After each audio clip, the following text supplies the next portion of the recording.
lot of people give up on their home gym or whatever because they don't have a very heavy barbell or an easy bar. In my case, I only have a 110-pound easy bar. I recently got a bench and I have some dip bars. When I say bench, I only mean the bench. I don't mean like the racking thing for bench or the rack for squats either. So there's certain movements I can't do because the bar just isn't heavy enough.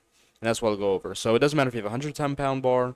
It only matters that you don't have enough weight to do certain mainline movements. For example, squats you mainly do. I'll start with legs because this segues quite nicely. For example, for squats you need a heavy bar because the main exercise is a back squat, right? So you think, well, I don't have enough weight to do back squats because it's too light. Well, I guess I'm not gonna do back squats, or I'm not gonna do legs. I can't do legs at home. That's not the way to go about it. Because unless you're a power lifter, you need to be good at certain lifts. For bodybuilding, these alternative movements, in my case, I actually found they're better for hypertrophy. So, beginning with legs, say you want to follow a program that would usually have back squats, and you only have a certain amount of weight. Okay. In my case, like I said, 100-ton easy bar, that's not enough. So what do? You find variations. So, there's front squats, there's hack squats with a barbell. That's a very underrated exercise. No one does it anymore.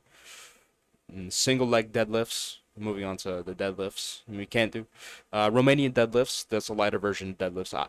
My bar isn't heavy enough to do Romanian deadlifts, but I can do single leg deadlifts, good mornings, stuff like that. These train the same muscle groups as the heavier exercises like the regular deadlift, the regular squat, but they don't require nearly as much weight. And that's the point here. You're trying to make the most out of your weight. So, and in my case, for my goals, these movements are better for the most part. For example, for the squat variations, doing hack squats and front squats are much better than doing back squats because I'm mainly trying to develop my quads. I'm not really into glutes or hamstrings. Now, good arms. I mean, arms aren't really going to be an issue for you unless you have a really light bar. You're really, really strong in arms. So, if you have an issue with arms, just do harder variations like preacher curls, drag curls, stuff like that, instead of the regular barbell curl. Now, for most people, since they have a pull-up bar, but lats and back aren't really an issue. Well, upper back could be an issue if you have a pull-up bar, but lats usually aren't an issue. But I don't have a pull-up bar, so I had to figure out some variations. And my barbell row got maxed out a very long time ago, and I really only had super high rep Yates rows for my lats. That was basically it. And eventually that just got too much. It was too heavy. So that was really the only good exercise I had for my lats until I started doing pullovers across the bench.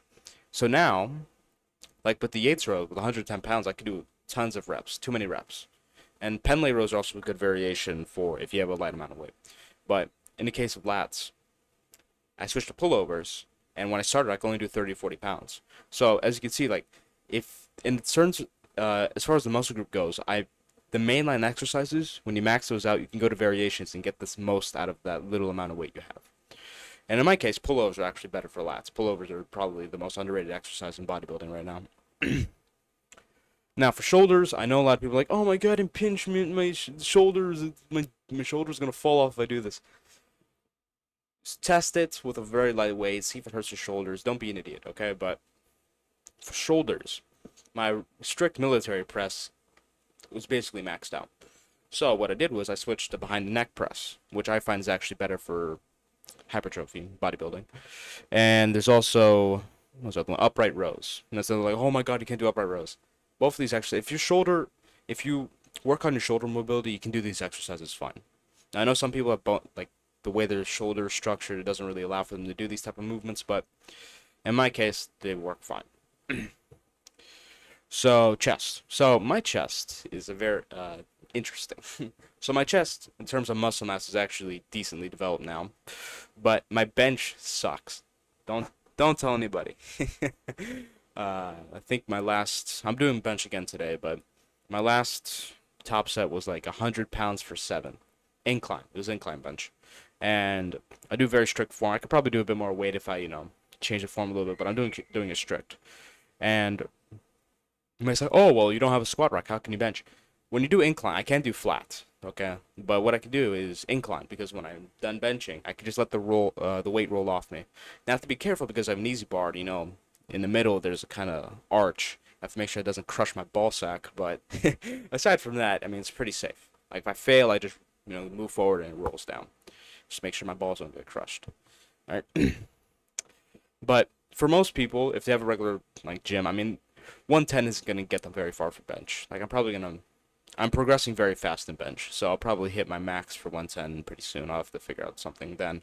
But if you don't have a bench and push-ups work until they don't, because push-ups, I mean, you max out push-ups pretty quickly.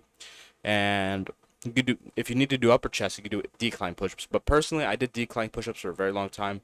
I find incline bench is really the only exercise that works the upper chest that well. Maybe with your structure, decline push-ups would be better for you. But in my case, I find that incline bench is the best for upper chest.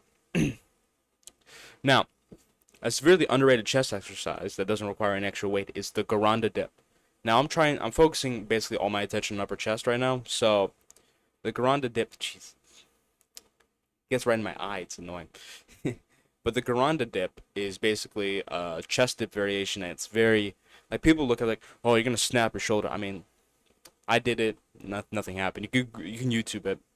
It's very very good for chest. It's the best exercise in my opinion for the overall chest.